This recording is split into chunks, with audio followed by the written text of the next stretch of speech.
अस्सलाम वालेकुम उस्ताद अफीम साहब। अस्सलाम वालेकुम जनाब। ਤੁਹਾਡਾ ਦੱਸਿਆ ਰਸਕਪੂਰ ਦਾ ਨੁਸਖਾ ਅਸੀਂ ਜਿਹੜਾ ਹੈਗਾ ਵਾ ਐਸਪਰੀਨ ਕਫੂਰ ਵਾਲਾ, ਉਹਦੇ ਵਿੱਚ ਅਸੀਂ ਪਕਾਇਆ ਸੀ ਰਸਕਪੂਰ ਔਰ ਬੜਾ ਕਸੀਰ ਪੱਕ ਕੇ ਉਹਦੀ ਅਸੀਂ ਤੁਹਾਨੂੰ ਤਸਦੀਕੀ ਵੀਡੀਓ ਦੇ ਰਹੇ ਹਾਂ ਤੇ ਤੁਸੀਂ ਆਪਣੇ ਚੈਨਲ ਤੇ ਲਾ ਲਿਓ। ਮੈਂ ਹਕੀਮ ਖਲੀਲ ਤਹਿਸੀਲ ਚਿਸ਼ਤੀਆਂ ਤੋਂ। फ़ोन नंबर मेरा है जी 0308 67 62 899। तो यह मेरे दोस्त आ जिन्होंने अभी 3 खुराक इस्तेमाल कराइया तो वो तुहानू अपनी ज़बानी दसणगे। अस्सलाम वालेकुम जी। हाँ जी, की हाल है सारी? ठीक हो, खुश राजी हो?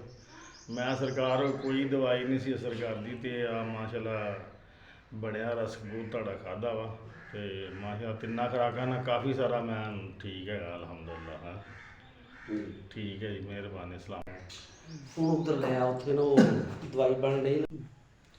ਲੋ ਜੀ, ਅਸੀਂ ਤਸਦੀਕੀ ਵੀਡੀਓ ਤੁਹਾਡੀ ਦੇ ਰਹੇ ਹਾਂ। ਇਹ ਗੰਧਕ, ਐਸਪਰੀਨ ਔਰ ਕਫੂਰ, ਇਹ ਤਿੰਨੇ ਸ਼ੈਵਾਂ ਦਾ ਤੇਲ ਹੋ ਕੇ ਖੜੋਤਾ ਔਰ ਅਸੀਂ ਇਹਨੂੰ 4 ਘੰਟੇ ਅੱਗ ਦੇ ਲਈ ਆ ਰੇਗ ਜੰਤਰ ਕਰਕੇ ਔਰ ਬਹੁਤ ਆਲਾ ਸਲੇਟੀ ਰੰਗ ਦਾ ਰਸਕਪੂਰ ਪੱਕਦਾ ਔਰ ਦੁਬਾਰਾ ਅਸੀਂ ਬਣਾ ਰਹੇ ਹਾਂ ਜੀ।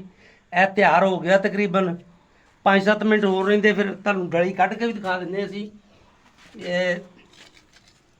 ਇਹ ਦੇਖੋ, ਇਹ ਰਸਕਪੂਰ ਦੀ ਡਲੀ ਦੇ ਵਿੱਚ ਅਮਨਾ ਅਮਾਨ ਪੂਰੀ ਪਈ ਹੈ ਔਰ ਤਕਰੀਬਨ ਕਾਇਮ ਹੋ ਚੁੱਕੀ ਹੈ। ਤੇ ਇਹ ਤੁਹਾਨੂੰ ਅਸੀਂ ਤਸਦੀਕੀ ਵੀਡੀਓ ਦੇ ਰਹੇ ਹਾਂ ਜੀ ਹਕੀਮ ਖਲੀਲ ਤਹਿਸੀਲ ਚਿਸ਼ਤੀਆਂ ਤੋਂ। ਨੰਬਰ ਮੈਂ ਅੱਗੇ ਬੋਲ ਦਿੱਤਾ ਤੁਹਾਡਾ ਜੀ, ਮਿਹਰਬਾਨੀ, ਸ਼ੁਕਰੀਆ।